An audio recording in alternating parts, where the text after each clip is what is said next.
Si algo genera molestia ciudadana, es la corrupción. En la institución que sea, vista, uniforme o no, es simplemente inaceptable. Pero cuando la carta de presentación era además, somos una nueva generación que viene a hacer las cosas bien, no como los que nos han gobernado durante 30 años, la caída moral no tiene fin. Por eso es importante hacer seguimiento del trabajo de la justicia. Me refiero al caso de la ex candidata a gobernadora Karina Oliva, sobre quien tuvimos noticia el día de hoy. Vea esto. Delitos comunes 2 es lo que titula el día de hoy el diario La Tercera.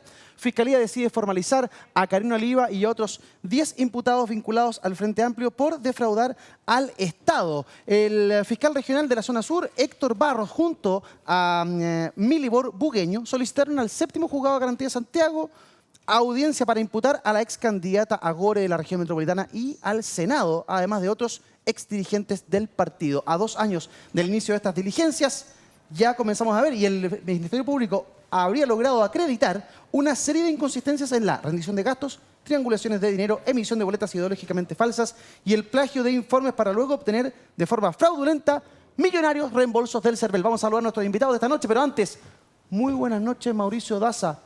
¿Cómo está usted? Muy bien, buenas noches nuevamente aquí en otro episodio de Tiempos Violentos. Oye, uno siempre dice, ¿qué vamos a hablar?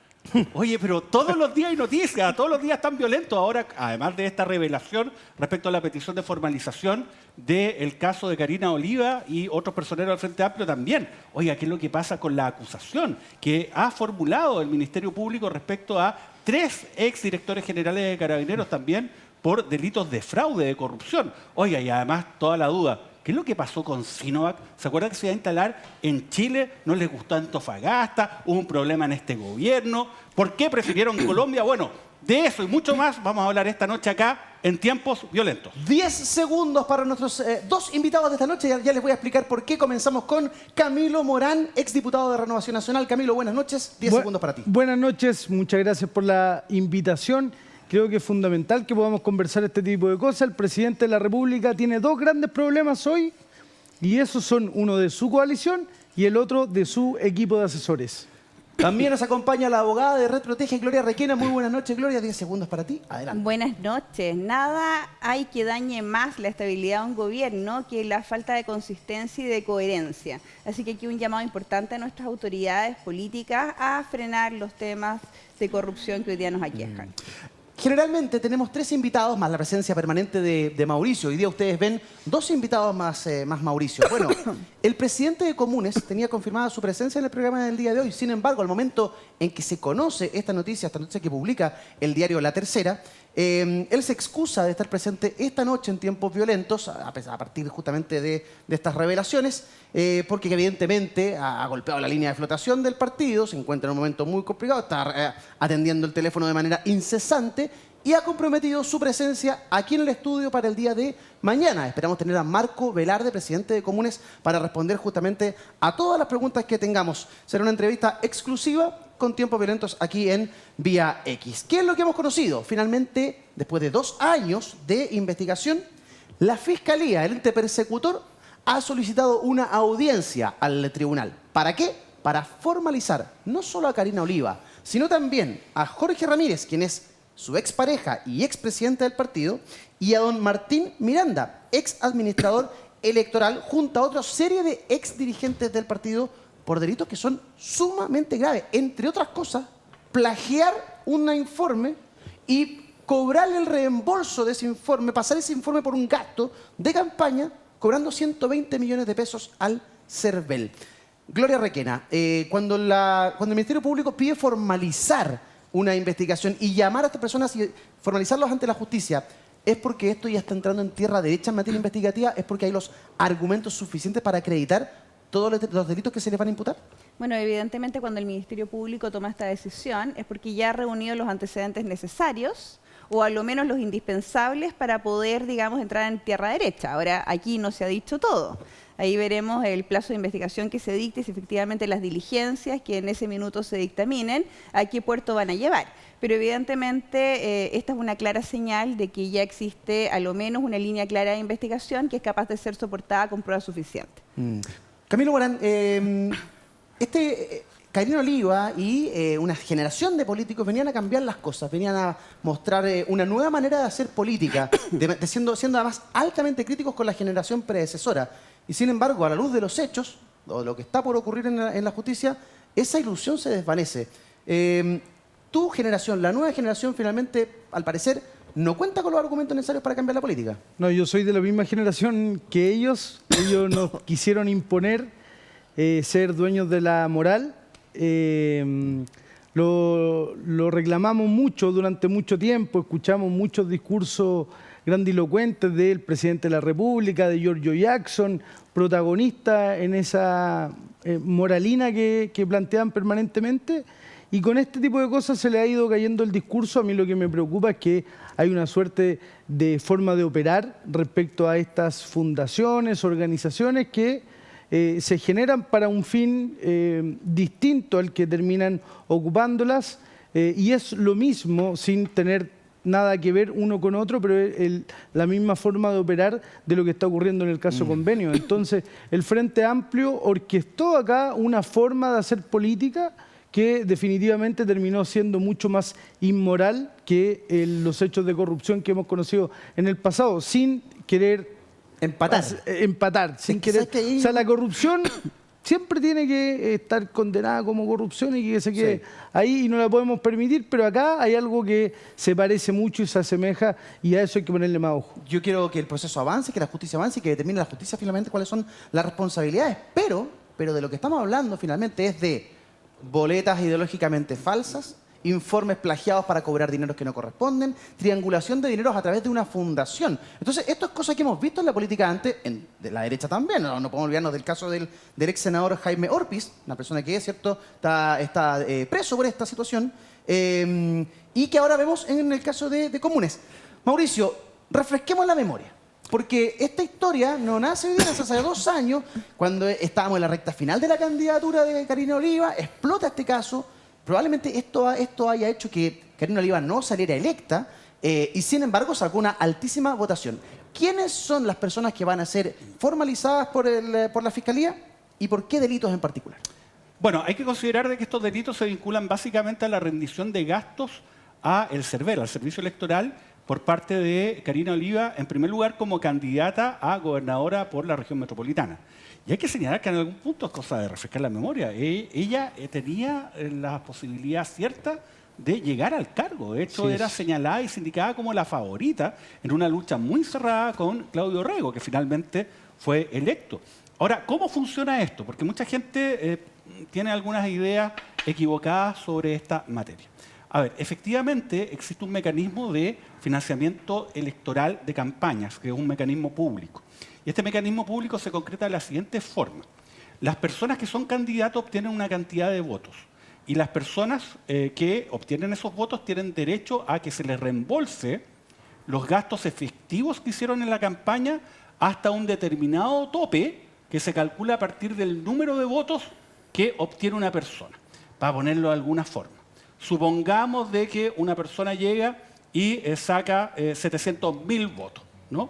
Y se le designa una determinada cantidad de dinero por voto. Supongamos que se le designa 700.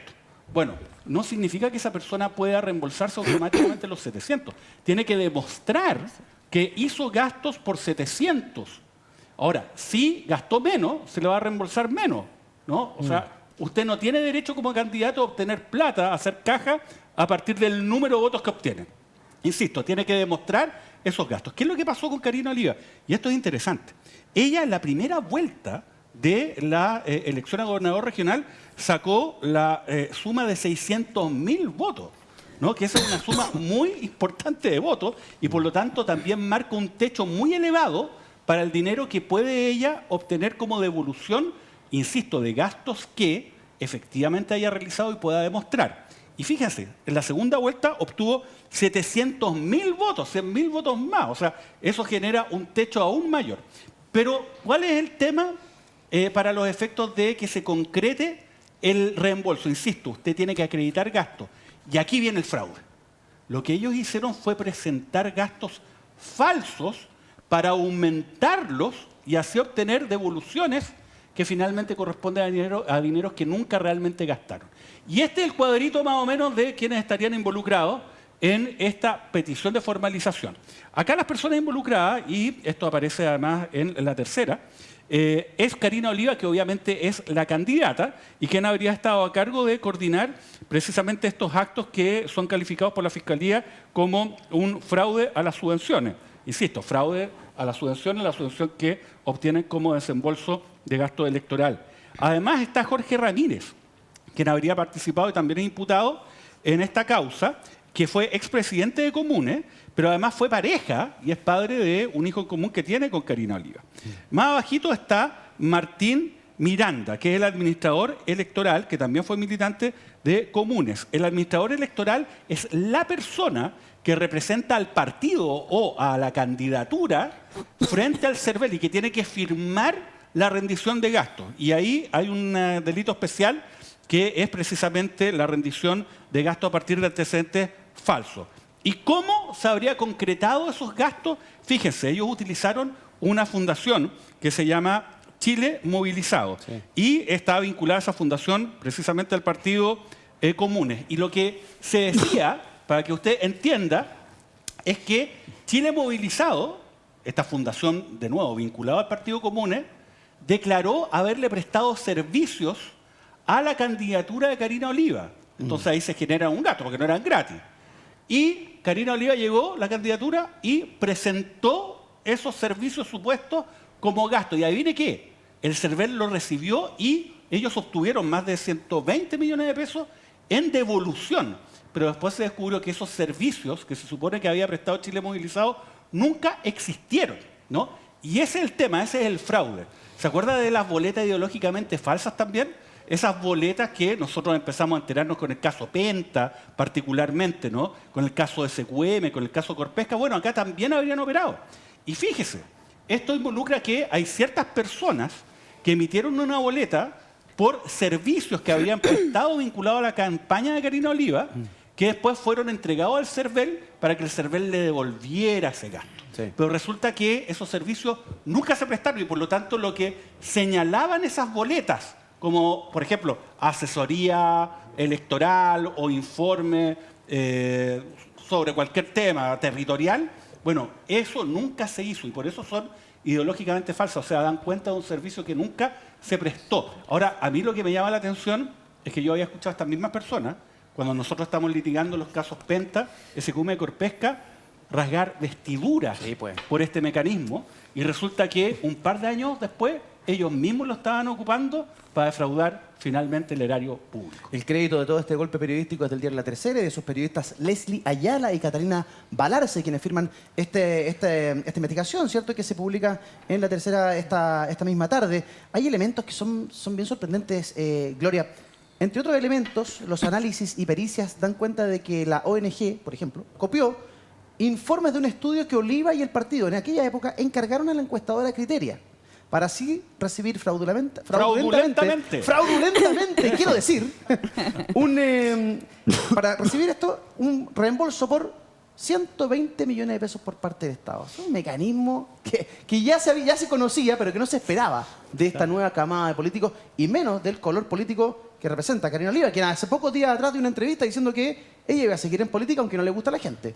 ¿Qué te parece? Bueno, además no de cualquiera, de alguien que era una de las principales figuras del partido y en su minuto un rostro emblemático. Se decía, bueno, si no era gobernadora sería candidata a diputada, en fin, tenía a senadora, a senadora, ¿verdad? Sí. Tenía una carrera ascendente y hoy día estamos en un escenario en que puede terminar con una sanción grande, bastante importante, está ahora más decían formalizada.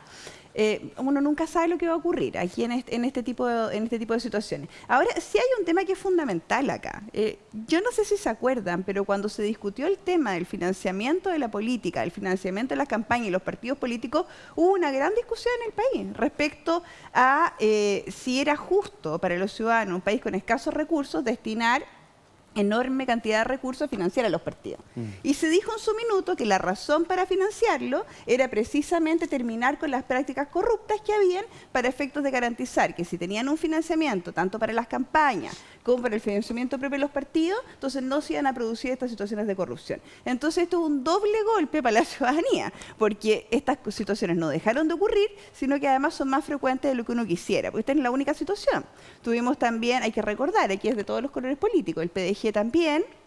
Hay que recordar también que se le rechazaron gastos de campaña, se le aplicaron multas también, etcétera. Entonces esto es una situación bastante recurrente, con menor gravedad, por supuesto, que lo que estamos viendo acá en la situación que estoy mencionando. Pero evidentemente, claramente algo no está funcionando y hay que revisar la ley de financiamiento de campaña y de partidos políticos. Buen punto. Ojo que la Fiscalía evalúa en estos momentos llamar a interrogar a la actual directiva de Comunes. Y por eso es importante mañana la presencia de Marco Velarde aquí en el programa para preguntarle respecto de esta posibilidad de que ellos hoy día, como dirigentes actuales del partido, también les salpique esta investigación para saber, finalmente me imagino, cuál es el grado de conocimiento y cuál es el grado de participación de los actuales militantes del Partido Comunes. Camilo. Yo les quiero, me confundiste, yo les quiero contar desde la experiencia un poco de esto, porque a mí me ha tocado ser candidato, ganar y también perder. Y efectivamente acá hay una institución que yo quiero rescatar. El CERVEL es sumamente riguroso en los procedimientos. O sea, yo hasta hace poco salí de tener que dar una explicación respecto al letrero mal instalado en mi campaña de concejal, que fue el 2016. Y sigo en un proceso por letreros mal instalados en mi elección parlamentaria del año pasado. Entonces, es una cuestión bien rigurosa, que no te la dejan pasar a nadie, es a todos por igual, electo, no electo, y tienes que dar explicación desde instalar mal un letrero, porque estuvo mal instalado, si te advirtieron que ese no era un espacio público, hasta estos temas que ya son delitos. Como siempre, Mauricio, muy buena explicación, pero se quedó corto en la cifra. A ver. 1.100 pesos cuesta el voto para los hombres. Y para las mujeres, para que ustedes sepan, hay un incentivo adicional que llega a los 1.700, si no me equivoco. 1.500. Eso es lo que se le paga cuando logran acreditar los gastos. De reembolso cuando logran acreditar los gastos. Mira. Por lo tanto, la cifra es mucho más grande. Y además, tal como decía Gloria, acá también hay financiamiento público. Cuando se trató de arreglar esto, se dijo los partidos políticos dejan de recibir plata en negro y reciben financiamiento público, regular, vía remesas, que tienen que venir contrastadas con una rendición permanente, y el Partido Común está enredado con esto también porque hay cerca de 140 millones de pesos que no se han logrado acreditar su gasto. Claro. Por lo tanto, acá hay que dar una explicación institucional.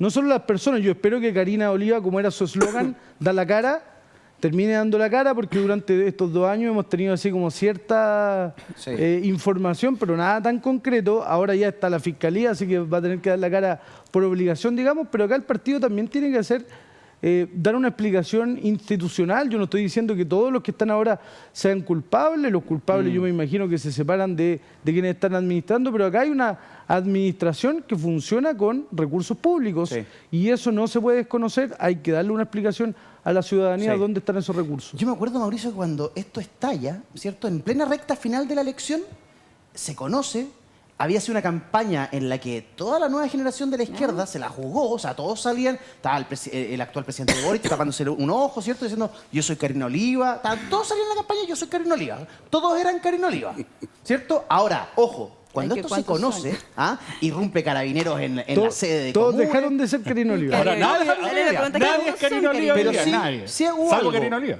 Hubo una quitada de piso en tiempo récord. O sea, la izquierda le quitó el piso de inmediato a Karina Oliva.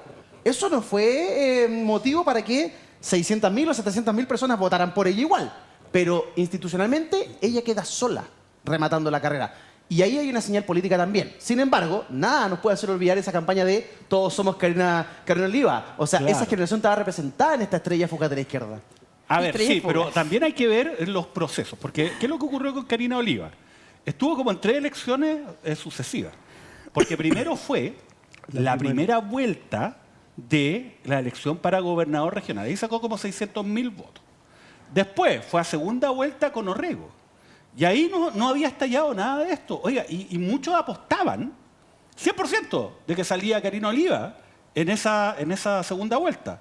Bueno, ganó Rego, de hecho fue considerado para muchos una sorpresa. Imagínense, estuvo a punto de estar a cargo del gobierno regional de la región metropolitana, con muchos recursos, ¿no? Y muchas responsabilidades. Pero ella, acto seguido, después de esto, y como tenía esta votación por 700.000 personas, entonces dijo, mira, ¿sabe qué? Me voy a ir a qué? A candidata a senadora. Y fue candidata a senadora en una candidatura, ¿no? Que se definía en un proceso electoral que coincidía con la elección a la presidencia. Entonces, ¿qué es lo que pasó? Justo antes de, o semanas antes, de que se resolviera esa elección, la de parlamentarios, ¿no? Y la de presidente, entonces se reveló, si mal no recuerdo por CIPER, El de desayuno. que habían El desayuno. existido 7 personas que eran de su entorno directo que habían gastado o se habían rendido gastos por 137 millones de pesos aproximadamente, ¿no? En gastos. Y además, bueno, mucha gente decía, oye, esto es equivalente a una campaña presidencial, ¿no? Comparaban los gastos. Y ahí salió Karina Oliva diciendo, no, pero es que esta gente tiene que ganar buena plata y además trabajan mucho. Imagínense, ¿eh? Y ahí, en ese momento, y frente a este escándalo y las respuestas inconsistentes de Karina Oliva, ahí entonces el candidato, en ese momento, Gabriel Boric, le quita el apoyo. Y ahí le quita, ahí está, obviamente, y esa es la época en que había un apoyo, que lo recibió cerrado el Frente Amplio para la elección a gobernador regional. Pero obviamente a último momento, y cuando se revela esto, ahí se le quita por parte del Frente Amplio y se le quita por parte del entonces candidato Gabriel Boric todo el apoyo, y eso hace obviamente que la candidatura al Senado sea inviable. De hecho, pasó de 700.000 votos que sacó en su momento a 100.000, un poco más de 100.000 votos, y no fue electa senadora. Entonces, esa es como la dinámica. Entonces, ahí también hay una responsabilidad de los partidos, ¿no? Ahora, hay que decir que, ojo, Karina Oliva en su momento, su grupo tenía absolutamente tomado el Partido Común. Era ella, básicamente, ¿no? Con su expareja y expresidente en esa época del partido. Sí. Entonces lo tenía completamente colonizado. Ahora, ella termina yéndose del partido, todas estas personas son exmilitantes, ¿no? Y obviamente deja un partido en una situación de fragilidad, ¿no? Que es una cosa que también es un efecto y un daño importante. Pero sí, pues llama la atención y quiero insistir en este punto, ¿ah? Es verdad lo que acá se decía, ¿no? El monto al que ella tenía derecho a obtener superaba los 700 millones de pesos, ¿no? Imagínate. Porque era el tope, ese era el tope que podía obtener. Pero insisto, esto no significa de que una persona por obtener 600.000 votos va a tener 700 millones de pesos de inmediato y va y cobra, no, sino tiene que presentar los papeles, y en la presentación de papeles, ahí entonces donde se comete el fraude, y obviamente esto tiene por única finalidad, el obtener un beneficio económico importante a costa del fisco, y eso es inaceptable. Bueno, para mañana está comprometida la presencia aquí en el estudio, una entrevista exclusiva con Marco Velarde, el presidente de Comunes, para abordar todo esto que estamos abriendo la conversación en esta jornada. Hablemos de otra desilusión. Sinovac había comprometido un complejo laboratorio no solamente en Quilicura, sino también en la ciudad de Antofagasta. Bueno, lo de Antofagasta ha confirmado que no va, y lo de Quilicura, al parecer, sigue el mismo camino. Tenemos declaración de la ministra de Ciencias, Aysén Echeverry, quien asegura que se hicieron todos los esfuerzos. Escuchamos. El gobierno tiene una permanente preocupación por los posibles inversores en reuniones que se hacen de manera frecuente. Sinovac ha estado trabajando con el Ministerio de Economía de manera permanente en el tiempo y eso, por supuesto, que da cuenta de que se están haciendo todos los esfuerzos como se hace con todas estas empresas que quieren invertir en nuestro país. Muy bien, ahí teníamos a la ministra de Ciencias. Muchos las indican a ella como la responsable de revivir esta situación, porque esto era conocido desde el año 2022, desde mayo. Ya se sabía que esto, al menos los Antofagasta, estaba descartadísimo. Y sin embargo, ha ido tomando tal fuerza el tema, que es la Comisión de Ciencias la que ahora va a citar a la ministra de Ciencias que veíamos ahí, junto a los ministros Nicolás Grau, de Economía, y Jimena Aguilera, de Salud. Todo esto por la fallida inversión china, lo titula en su versión PM el diario, el medio digital Ex Ante. en la instancia se espera que estén también Jimena Aguilera de Salud, como les comentaba, junto a Nicolás Grau de Economía, luego de que diputados de la región de Antofagasta solicitaron a la instancia que los ministros sean invitados tras la decisión de Sinovac de no realizar el Centro de Innovación y Desarrollo en la zona. Abro comillas, las explicaciones vertidas por las autoridades ministeriales señaladas denotan una grave falta de seriedad en el tratamiento de estas materias. Incluso argumentos son tan confusos y contradictorios que son inverosímiles, plantean los parlamentarios de la zona. Claro, esto se anunció con bombo y platillo en el gobierno anterior. Venían los chinos de Sinovac, se iban a instalar en Antofagasta, se iban a instalar en Quilicura, y la verdad es que lo que se ha planteado deja más dudas que certeza. Hoy día Chile no produce vacunas hace muchísimo tiempo, desde la década de los 80, y con esto volvían las producciones, al menos los intentos de laboratorio a nuestro país, y sin embargo eso no va y se instalan en Colombia. Ahora, todo esto se sabía, Gloria, se sabía desde el año 2022. Esto es un problema de narrativa del gobierno, se está informando de manera incorrecta, están recibiendo balas ajenas, o les corresponde responsabilidad en materia de la gestión de la llegada de Sinovac a nuestro país. ¿Todas las anteriores? Todas las anteriores. Primero hay un tema de narrativa, porque evidentemente, bueno, es cierto que esta decisión se conoce desde mayo del año pasado, ¿ya? Cuando el gobierno estaba entrando. Exactamente, y por lo tanto ahí es difícil echarles la culpa a una decisión que era difícil que ellos pudiesen manejar en ese minuto. Pero sin embargo, las razones por las cuales Sinovac deja de hacer una inversión no menor, estamos hablando de 100 millones de dólares, 60 millones que hace para la planta de vacuna y 40 que llevan para investigación y desarrollo, una inversión no menor, considerando como ejemplo que este país se gastó el 2021 321 millones de dólares solamente en vacunas para Sinovac. O sea, el tener vacunas acá no era un tema menor, era un tema tremendamente importante en un país que desde el año 90 cesó, digamos, la producción de vacunas. 90, sí. Año 90, y además desde el 2005-2007 muere completamente, porque se les acaba, las licencias no renuevan, etcétera, y ahí definitivamente muere, ¿ya? El tema. Entonces era muy importante para un país que quería despegar su economía, que además despegar en investigación y desarrollo. Entonces no solamente hay un mal relato, sino que además también una mala gestión, que no es propia de adjudicárselo a ellos, pero sí los pasos posteriores. Porque si a mí la empresa me dice que es con inversión con capitales del gobierno chino, me dice a mí que el terreno que me están dando está al lado de un basural, que además no tiene exigencias que eran mínimas y que se hicieron cuando solicitaron el terreno. Tiene que tener acceso a agua, tiene que tener acceso a electricidad, a gas y acceso fácil a puertos y aeropuertos para efectos de poder despachar las vacunas. Y yo le entrego un terreno que no cuenta con ninguna de esas condiciones, entonces evidentemente que tengo que entender, o que el país no entiende lo que yo le estoy planteando, o hay una desidia absoluta y no le interesa entonces invertir en lo anterior. Es muy difícil entender que no haya puesto un mayor esfuerzo, ni el gobierno anterior, ni el gobierno actual, en poderle solucionar los problemas de la empresa, y que finalmente estos capitales que iban a hacer que despegara la inversión en Chile en materia de investigación y de producción de vacunas terminen yéndose a Colombia. Entonces, está bien, no es culpa de ellos porque es una decisión que se genera al inicio del gobierno, pero sí comparten al no generar una solución frente a un problema que tenían que haberse hecho cargo. Sí. Fíjate que mucha gente puede asociar como Sinovac a la instalación de lo de Antofagasta. Eso está cancelado, Antofagasta no va. Pero además se estaba trabajando en una planta para Quilicura.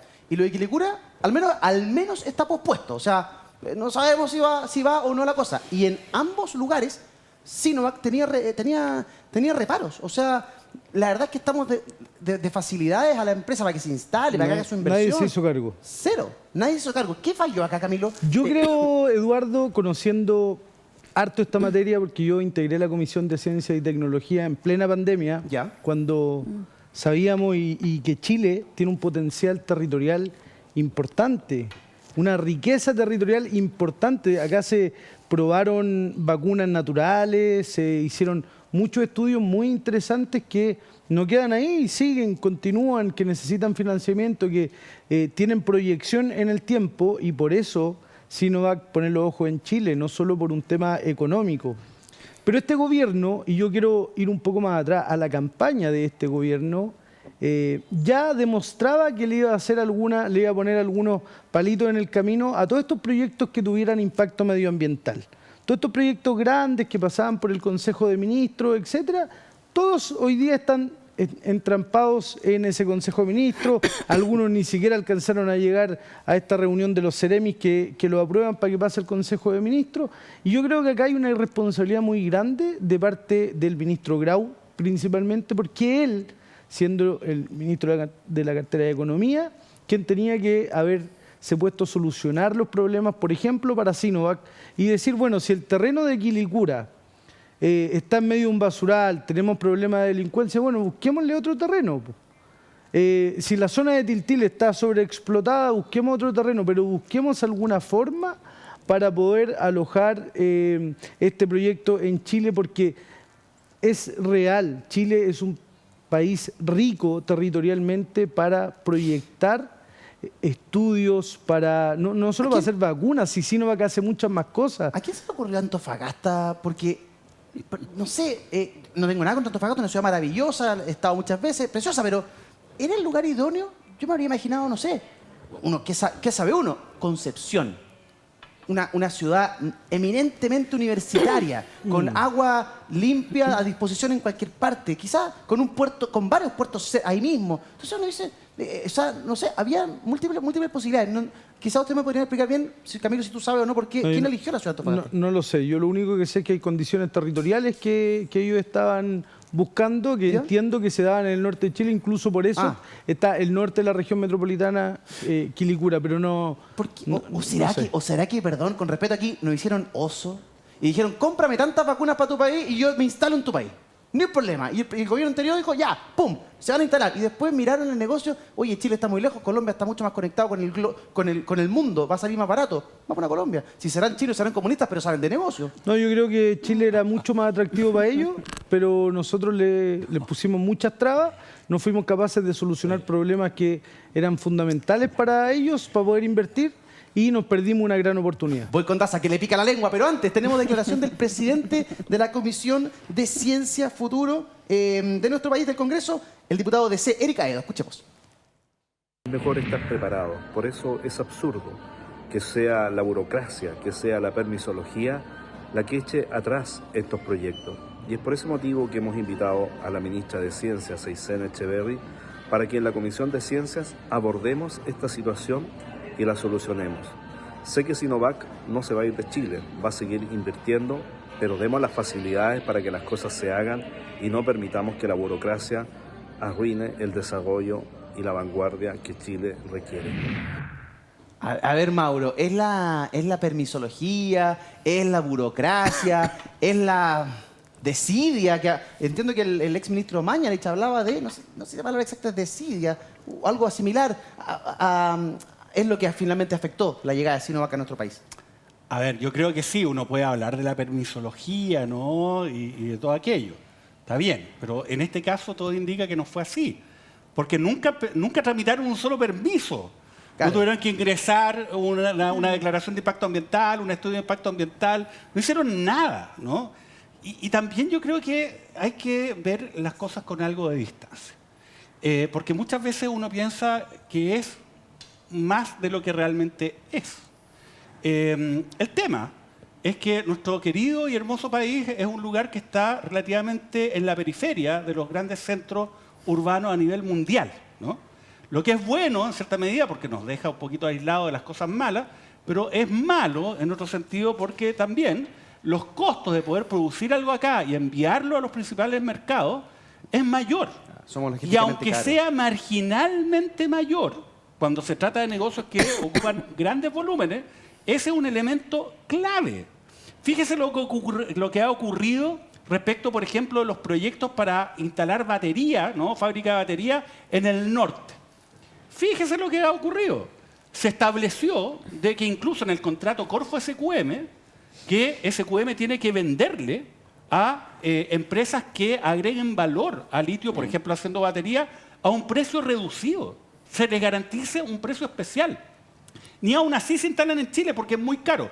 El compromiso que obtuvo el presidente en China es por $200 millones, que para usted, para mí, como persona individual, es mucha plata, pero en términos globales es muy poca plata. Y ni siquiera es para hacer baterías, sino es para mandar una aleación que se va a hacer acá a otro punto en el extranjero para ahí hacer la batería. Fíjense. Parece más bien una movida de los chinos para impulsar un poquito la renovación del contrato entre el Estado y SQM por los próximos 30 años. Bueno, pero esa es harina de otro costal. Pero respecto de este punto, obviamente, acá se le ofertó y no fue el gobierno de Boric. Porque no fue en el gobierno de Boric que se le ocurrió ofertar el terreno en Antofagasta para un centro de investigación, innovación y desarrollo. Bueno, fíjese, miren lo que decían los chinos, no nos garantizan agua potable, está al lado de una línea de tren y al lado de un basural. Oiga, ¿quién se va a instalar ahí? Obviamente, y no fue este gobierno, los chinos fueron con autoridad del gobierno anterior a ver ese terreno. Ya, eso es lo primero. Acuérdense que esto que hoy día aparece como noticia es algo que ya se sabía en mayo del año 2022.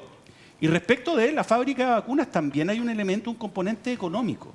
Y ese es un problema que nosotros tenemos objetivo para poder atraer inversiones. Hay que buscar nuestra nueva fórmula, nuevos incentivos.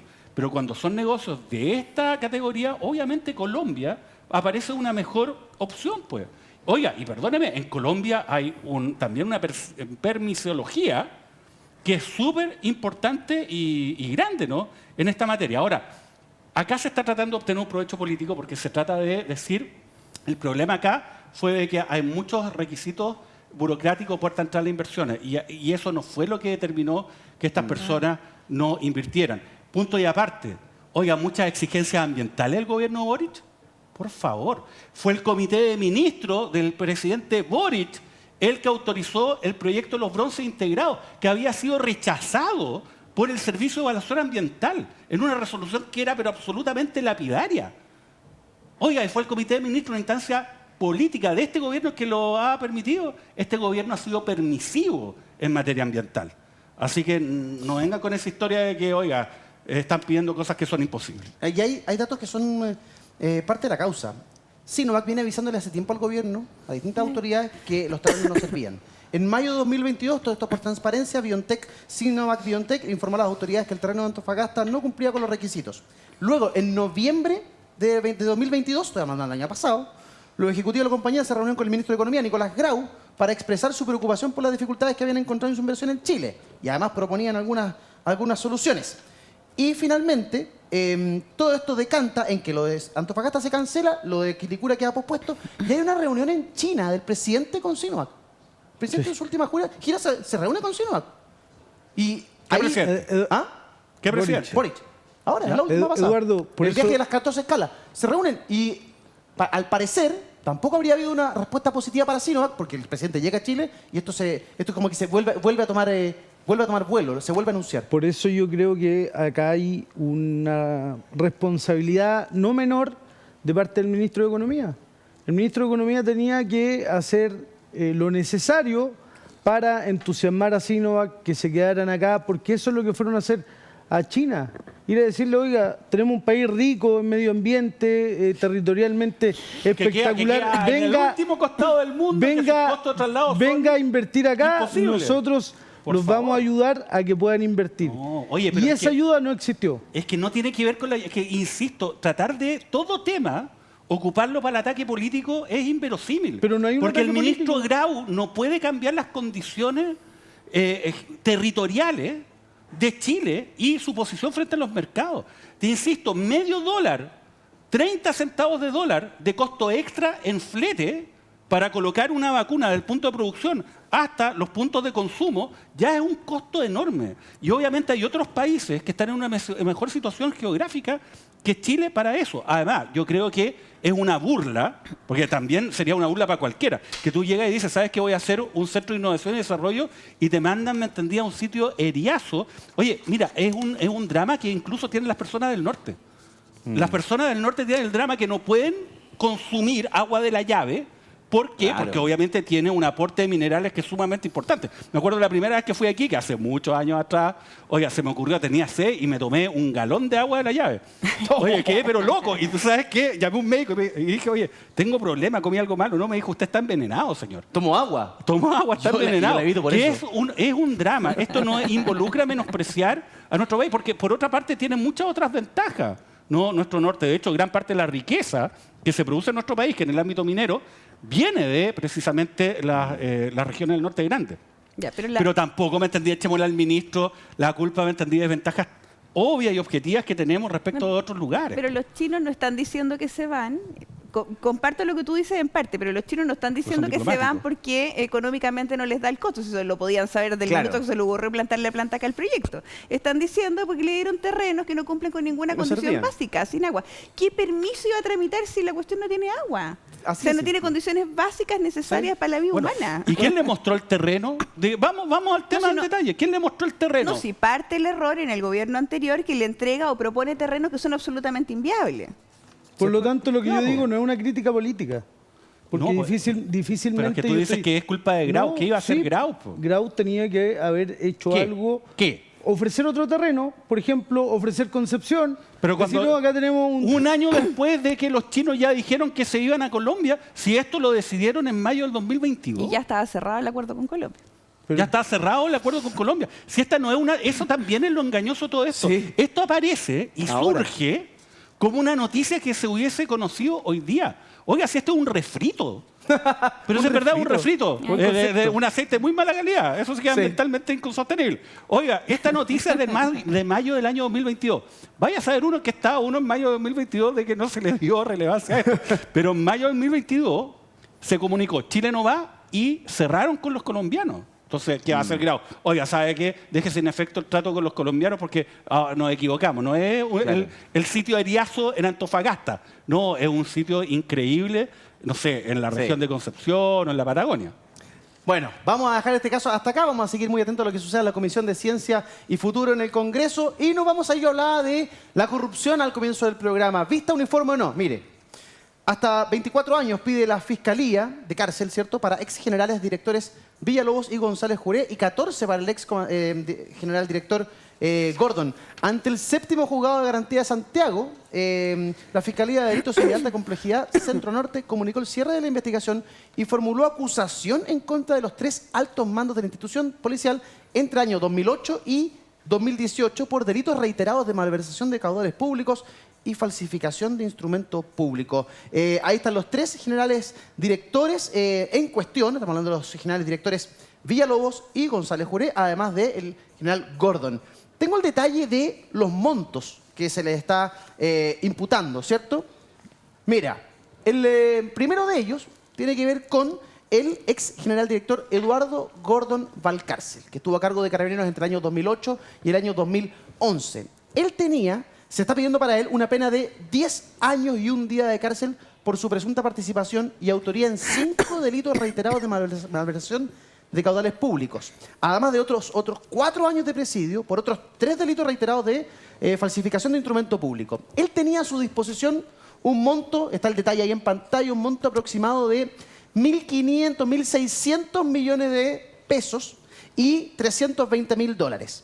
De estos montos, él se habría apropiado de una suma aproximada de 77.295.000 pesos y de $10.000. No obstante, entre lo que el ex general sustrajo y lo que habría permitido que terceros se apropiaran, la Fiscalía estima que el monto asciende a 1.193 millones. Estamos hablando del 75% de los fondos reservados de Carabineros entre el año 2008 y el 2011 se dispusieron a otro ítem que no era la materia para lo cual está dispuesto ese dinero y el general director y terceras personas habrían hecho otras cosas. Otro general director, cambio de general director. Se va el general Gordon y llega el general Gustavo González Juré entre el año 2011 y 2015. Bueno, se le acusa de haber perpetrado 9 delitos reiterados de malversación de caudales públicos y 4 delitos reiterados de falsificación de instrumento público. Él tenía a su cargo 2.147 millones aproximadamente y $360.000. De ese monto, él se habría apropiado de 122.447.000 pesos y $4.000. Pero, ojo, para él están pidiendo 24 años de presidio. Pero, entre lo que él, según la Fiscalía, se apropió, más lo que permitió que otros hicieran, 1.226 millones. Increíble, 57,1% de ese monto. Y luego viene un tercer general director, Bruno Villalobos Crum, entre el año 2015 y el 2018. Él tenía a su disposición 982 millones aproximadamente, que ya había un recorte presupuestario, y $180.000. De esa cantidad se estima que se propone de 68 millones de pesos y de 2.100 dólares. Pero habría permitido que con terceras personas se apropiaran de 585 millones, poco más de la mitad, 59%. Camilo, todo esto, mientras, hay que decirlo, en esa época, ¿cierto? Y hasta el día de hoy muchos de ellos, Carabineros no cuenta con los implementos, está en la calle con chalecos antibalas que están vencidos, los chalecos calientes, los automóviles que no tienen repuesto, y suma y sigue. Parte de la investigación que está acreditando la Fiscalía y por la cual ya está pidiendo penas de cárcel el Ministerio Público. ¿Qué te parece, Camilo? No, yo lo considero lamentable. Creo que... O sea, me llama mucho la atención de partida la forma de operar, que sea la misma, que se pierde en monto ahí medianamente parecido respecto al fondo que tienen a su disposición. Lo encuentro lamentable porque empañan la labor diaria que desarrollan 60.000 hombres, mujeres, las familias, círculos de alguaciles, o sea, Carabineros muchas veces funciona con caridad. Sí, claro. Los círculos de alguaciles, con personas, organizaciones que apoyan a Carabineros de Chile son la primera institución que uno tiene en la mano cuando tiene algún problema, por lo tanto, desde ese punto de vista lo encuentro muy lamentable, pero me llama la atención la forma de operar y yo creo que ahí hay que hacer algo más allá de investigar y que se vayan a la cárcel quienes cometieron delitos. Ahí me parece una forma que hay que modificar urgentemente. Gloria Requera. Bueno, en efecto sí se hizo algo. A partir de estas situaciones de gastos reservados, se cambia la forma en que se rinden los gastos reservados. Antes Sí. era un certificado de buena inversión, lo gasté bien, y un además valecito. era a nivel de subtítulo, una cosa grotesca. Porque Sí. prácticamente no decía absolutamente nada y el certificado decía los invertí conforme a lo que establece la ley. Básicamente eso y muchas gracias. Claro, era Y se- una rendición de la boleta chica. Claro, entonces nadie sabía para qué efectivamente se gastaban estos fondos y de ahí un sistema que es un poco más riguroso y yo creo que aún debiese ser muchísimo más riguroso para que este tipo de situaciones no ocurran. Además que esto daña a la institución completa, ¿ya? Y no son los únicos casos que hemos visto, tener la única institución que se ha visto afectada por esta materia. Entonces, la verdad que es absolutamente, bueno, una sanción que si se llega a cumplir es una sanción ejemplar y creo que ayuda a enmendar la mano, digamos, para los que vengan con posterioridad a efectos de entender que esto no es gratis, que quedarse con platas fiscales, digamos, y hacer malversación de fondos públicos tiene una sanción. Yo creo que es muy importante que haya justicia en este tipo de temas para efecto de que estos hechos no se vuelvan a cometer. Pero sobre todo aquí hay que extremar las medidas en materia de probidad y transparencia. Sí, hay que ser más rigurosa la fiscalización. Me llama la atención, Mauro, el tiempo que pasa desde que Chile recobra la democracia sin que realmente se genere una fiscalización por parte del Poder Civil a los fondos reservados. O sea, esto si no se llegasen a conocer estos casos, la verdad es que todavía tendrían un cofre del Tesoro los comandantes en jefe o los generales directores o los directores de la Policía de Investigaciones a los cuales echar mano. La cantidad de miles de millones de pesos. Cuando tú tienes a tus funcionarios al 3 y al 4 recibiendo, con todo respeto, la limosna de los vecinos. Muchas veces Carabineros se moviliza porque los vecinos les llevan un termo con café o porque un vecino traslada a un carabinero a otro lado o porque el compañero le presta el chaleco antibala. Entonces, una pobreza franciscana. Cuando tú ves que, probablemente esto no solucione el problema de fondo, pero cuando tú ves que la cúpula durante años hizo lo que quiso con dinero reservado, es impresentable. Sí, hay que aclarar, digamos, de que todo esto está en la oficialidad y también recordar que Carabineros existen estos escalafones, los oficiales y los suboficiales, los únicos que pueden llegar a estos cargos mayores, ¿no? Son los oficiales y ahí entonces donde se ha conocido gran parte de estos hechos de corrupción. No los suboficiales, que son los que están en la calle, arriesgando su vida, o que en muchas de nuestras regiones no tienen un contacto directo con la ciudadanía, la verdad que están muy lejos de estas dinámicas de corrupción. Al revés, son víctimas de estas dinámicas porque tal como se ha dicho acá, básicamente son ellos quienes resienten la inexistencia de elementos y material suficiente para los efectos de poder realizar su labor y también la posibilidad de poder tener ingresos que sean dignos, ¿no? O sea, una persona que entra al servicio activo en Carabineros gana, ¿cuánto? 600.000 pesos, lo hemos visto Menos. acá, digamos, y menos. Menos. Entonces, ese es un tema y da mucho más rabia. Lo que llama la atención es que son los 3 últimos directores generales de Carabineros, o sea, así continuo. Y de hecho hay declaraciones en esta investigación que dice que este mecanismo ya venía de la época del general Bernales. Y que Entonces, falleció. ese es el tema, ¿no? Y que falleció, como si fuera, ¿se acuerda? Era como si hubiese muerto la reina Isabel II en Inglaterra. Bueno, ese es el contexto entonces de corrupción que, como bien se ha dicho acá, se dio a partir de estos espacios, no solamente legales, sino que institucionales donde derechamente no se investigaban. En la época de Ramiro Mendoza, cuando él estaba de Contralor, muchas veces él dijo, mire, ¿sabe que no es prioridad de la Contraloría? Incluso cuestionó las atribuciones de la Contraloría para poder fiscalizar, ¿no? Tanto a Fuerzas Armadas como a Carabineros. Fíjese, no solamente esto que se ha denominado el Paco Gate, sino también está el otro, el Milico Gate. Imagínense, ahí también habían gastos reservados. Y esto no fue descubierto por la labor de los órganos del Estado que tienen a su cargo el detectar esto, denunciarlo y perseguirlo. Esto fue producto de una investigación periodística y hay que reconocer la labor de Mauricio Weibel, ¿no? Claro. Que él, en estos reportajes, básicamente lo que hizo fue revelar tanto el caso Milico Gate como el caso Paco Gate. Y ojo, que después lo estuvieron persiguiendo en otro caso que hemos hablado antes, que es la famosa Operación Topógrafo. Pero bueno, el punto es que acá también uno tiene otra reflexión. En nuestro país parece que cuando se da la oportunidad y un espacio para poder utilizar más las platas públicas, oye, indefectiblemente se usa. Ahí va el zarpazo. En los gastos reservados, como decía Gloria, el tema era bien sencillo. Se decía, mire, hay ciertas instituciones a las cuales le vamos a asignar anualmente una cantidad importante de plata, 1.500 millones de pesos, y la persona a cargo de esta institución va a poder gastarlo de la forma que él estime pertinente, porque vamos a confiar en estas personas, ¿no? Y además por la naturaleza de la labor que hacen estas instituciones. Por ejemplo, las Fuerzas Armadas, cuestiones vinculadas a seguridad, inteligencia, entonces es mejor que no se sepa. Y lo mismo respecto a Carabineros. Entonces, ¿usted sabe cómo se rendía esto? A fin de año, el director general de Carabineros o el comandante en jefe hacía un papel de una hoja. Entonces decía, mire, ¿sabe qué? Declaración jurada. Yo le juro a usted que esos 1.800 millones de pesos los gasté bien. Oiga, en los libros y en las revelaciones periodísticas se han descrito escenas que son insólitas. En la comandancia del jefe del ejército, por ejemplo, en las oficinas de la Dirección General de Carabineros, habían personas con unas máquinas de contar billetes.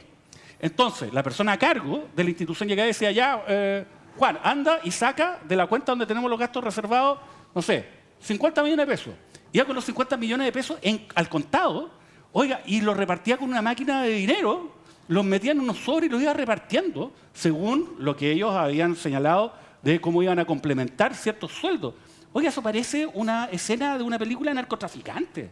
Repartiendo en sobre billetes con una máquina. Eran dineros públicos en órganos del Estado.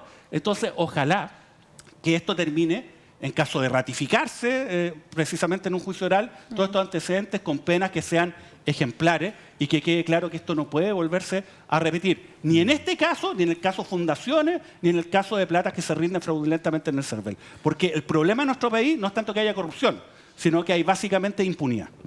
Y eso es inaceptable. Lo vamos a estar siguiendo, por supuesto, para contarles qué pasa finalmente con estos 3 ex directores generales de Carabineros. Vamos a cambiar de tema. Este año comenzó, tristemente, a la altura de marzo, con la lamentable muerte de diversos carabineros. Fueron asesinados a manos del delito. Y eso generó una reacción política importante en materia de seguridad. Las fuerzas políticas se alinearon en pos de una agenda de seguridad que se denominó el Fast Track legislativo en materia de seguridad. Se prometieron plazos y una cantidad de medidas importantes. Bueno, ya estamos en octubre. ¿Qué dice el Fast Track hoy día? El ministro de Sexpress, Álvaro Elizalde, se hace cargo de esto. Escuchemos. Quisiera señalar que estamos haciendo el esfuerzo por avanzar en leyes que cambien la vida de los chilenos y chilenas. Y en ese contexto estamos trabajando a toda máquina en una ambiciosa agenda legislativa que aborda distintos aspectos. Tenemos énfasis en materia de lo que hemos denominado seguridad económica, seguridad social y también seguridad pública. Los datos son claros. El primer año del gobierno del presidente Boric se aprobaron 115 leyes que fueron publicadas en el Diario Oficial. 115. Solo como referencia, el promedio de todos los gobiernos anteriores en su primer año de mandato es 77,6 leyes. Ya, hace énfasis el ministro Elizalde el día 19 de octubre respecto de la cantidad de iniciativas que el gobierno ha aprobado en torno al promedio de los primeros años de los gobiernos anteriores. Y sin embargo, hoy día tenemos 16 de 31 proyectos anunciados que fueron despachados a ley y que supuestamente se van a cerrar antes de que termine el año. ¿Existe alguna posibilidad, Gloria, de que eso sea real?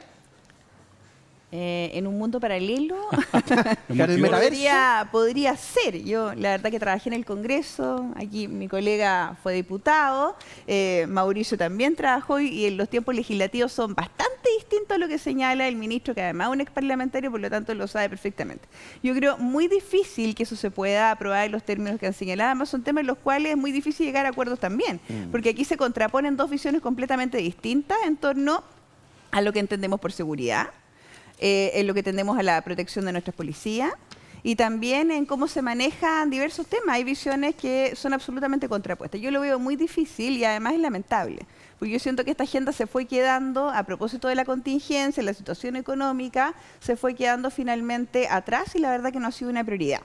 Y hoy día yo creo que la ciudadanía está bastante cansada de ver todos los días cómo la inseguridad se está tomando no solamente la agenda, sino que las calles y la vida diaria de las personas. Hoy día, cuando uno conversa con el resto de sus amigos o conversa con la comunidad, todos de alguna manera te señalan que ya o no salen a ciertas horas o no van a ciertos lugares. Incluso el comercio también ha cambiado sus horarios. Entonces, la delincuencia y la inseguridad no solamente afecta la agenda, digamos, del gobierno, sino que afecta la vida diaria de las personas y el comercio y cómo se desarrolla la vida del país. Entonces, debe ser la prioridad y yo siento que hoy día no es la prioridad. Y esos plazos que se han puesto los veo muy, pero muy difíciles de cumplir. Sí, tenemos una portada para complementar la conversación. Veamos.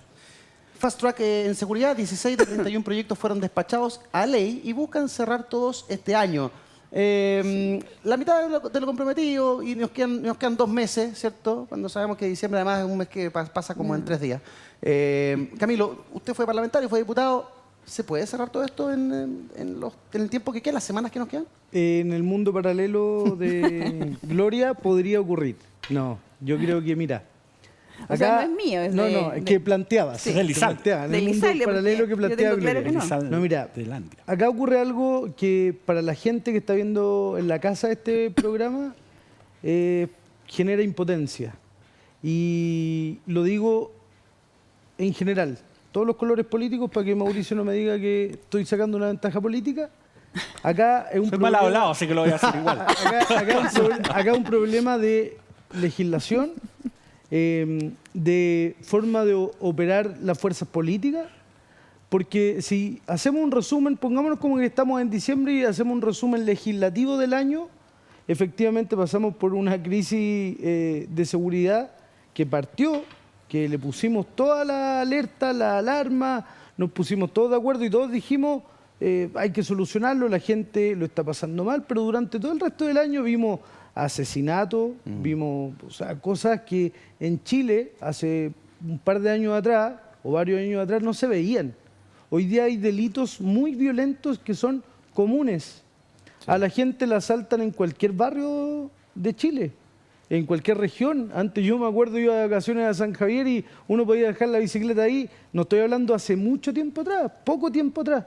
Pero hoy día ya nos acostumbramos a que los hechos son cada vez más violentos, que la inseguridad es parte de nuestro diario vivir. Hoy día, nos terminamos acribillaron a una mujer que no estaba ligada al narco. Así es. ¿Cierto? Y nos terminamos acostumbrando a este tipo de cosas y normalizándolas. Y yo creo que la agenda legislativa no ha sido rigurosa al respecto. Si bien es cierto, creo que son 31 los proyectos que van asociados a esta agenda legislativa, pero no se han logrado sacar adelante. Al parecer se han sacado adelante 16 por ahí. 16 de 31. Faltan 2 meses para que se acabe el año y... A dudar. Dudar que lo logremos. Tampoco el punto es lograrlo apurado. Hay que hacerlo bien. Hay que hacerlo bien. Pero, Mauro, además hay que saber cómo se comportan. Tenemos el ejemplo de usurpaciones, por dar uno. Tampoco se ponen de acuerdo, tampoco se alinean tan rápidamente. Ahí la visión ideológica aparece de inmediato. No, hay que tener cuidado con el cálculo, porque uno dice son 31 y ya van 16. Entonces igual es posible porque les queda como la mitad más o menos. Sí, pues, son los 16 más fáciles. Pues. Los 16 donde había más acuerdos. Claro. El problema es que el resto se ha demorado más porque no es tan fácil, porque no hay tanto acuerdo y ahí se va entrampando todo esto. Entonces ese es un problema. Además se dice, mire, quedan 2 meses, sí, pero 2 meses legislativos. Usted sabe que esos 2 meses es como el cuento del bombo fica, hay que empezar a cortarle. Porque partía en esos 2 meses, hay 2 semanas completas que no se va a trabajar, que son las 2 semanas distritales, ¿no? Donde se supone de que los parlamentarios van a sus distritos, a sus circunscripciones, donde fueron electos, para conocer, digamos, cuál es el sentir de la ciudadanía. No para irse de viaje al extranjero, ojo, es para eso, no para otra cosa. Bueno, ahí ya son 2 semanas menos. Le agrego otra cosa, está la discusión de la ley de presupuesto, ¿no? Que es un debate que toma de manera muy intensa la agenda legislativa del Congreso en términos prácticos. Entonces, no veo dónde vaya a haber ese espacio. Podría ser en enero, ¿no? Que en enero muchas veces esas 3 semanas, porque insisto, se trabajan en términos de trabajo legislativo en el Congreso de 4 semanas, 3, ¿no? Hay que restar la distrital o la regional. Bueno, yo no sé si en esas 3 semanas se va a poder avanzar en estos 15 proyectos que faltan, sobre todo si se consideran que son proyectos más complejos. Está el tema de, por ejemplo, el tema de seguridad privada, está las normas relativas al sistema de inteligencia del Estado, que ahí hay un debate que es súper importante. Hay otras que son súper urgentes, fíjese. Todo el mundo se está llenando la boca con el tema de los extranjeros ilegales. Oiga, pero ¿y por qué no se aprueba esta norma que establece que las notificaciones, que hoy día tienen que ser 3 notificaciones personales a un extranjero ilegal al que él se está tramitando su expulsión, que cambien a un sistema de notificación que permita hacer avanzar los procesos de verdad? Es sencillo, pero fíjese, esa norma sencilla no se aprueba. Entonces, por eso, yo creo que va a ser muy difícil, cuesta arriba, de que se cumpla con esta promesa. ¿Y sabe cuál es el problema? Que se hagan estas promesas que finalmente no se cumplen por parte de la autoridad, sobre todo cuando se hace en forma transversal, que eso de nuevo va en contra de la credibilidad de nuestras instituciones y afecta el debido funcionamiento de nuestra democracia. Hacemos un corte, regresamos de inmediato con más Tiempos Violentos aquí en VX. Ya volvemos.